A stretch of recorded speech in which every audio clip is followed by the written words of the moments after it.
একটা ব্লু রঙের A4 paper 10 সেমি বাই 12 সেমি আর একটা সাদা রঙের A4 পেপার 8 সেমি বাই 12 সেমি। ব্লু রঙের পেপারটির উপরে সাদা রঙের পেপারটি ঠিক মিডল পোর্শনে লাগিয়ে নেব।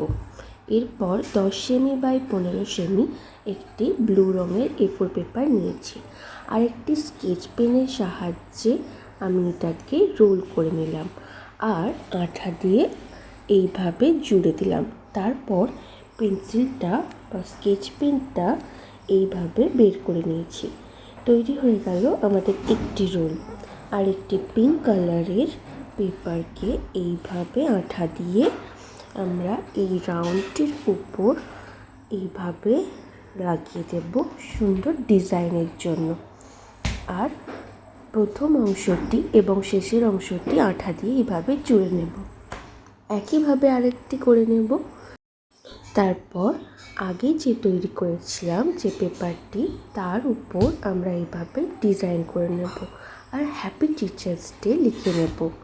আর দুটো লাভ সেভ করে নিয়েছি এবং উপরে আর নিচে এইভাবে আঠা দিয়ে রোলগুলোকে লাগিয়ে নেব।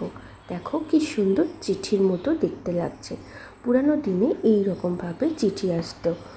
এরপর একটা পিঙ্ক কালারের পেপার 7 সেমি বাই 4.5 সেমি এই কাগজটিকে দুভাঁজ করে মুড়ে নিয়েছি আর এর উপর একটি প্রজাপতি এঁকে নিয়েছি। তারপর কাঁচি দিয়ে সেটাকে সেভ করে কেটে নিয়েছি। এরপর আরেকটি কাগজ একটু হালকা রঙের 5 সেমি বাই 4 সেমি এটার উপরও আমরা প্রজাপতি এঁকে নিয়ে কাটিং করে নিয়েছি। একটা বড় প্রজাপতি আর একটি ছোট প্রজাপতি এইভাবে জুড়ে দেব।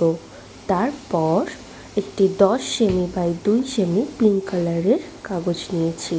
এটাকে এইভাবে রোল করে নেব, আঠা দিয়ে লাগিয়ে দেব। হয়ে গেল আমাদের রিংটা। এরপর এই আঠা দিয়ে এই প্রজাপতিটা এর উপর এইভাবে আটকে দেব। ব্যাস, আমাদের কাজ প্রায় কমপ্লিট। দেখো এরপর কি হয়।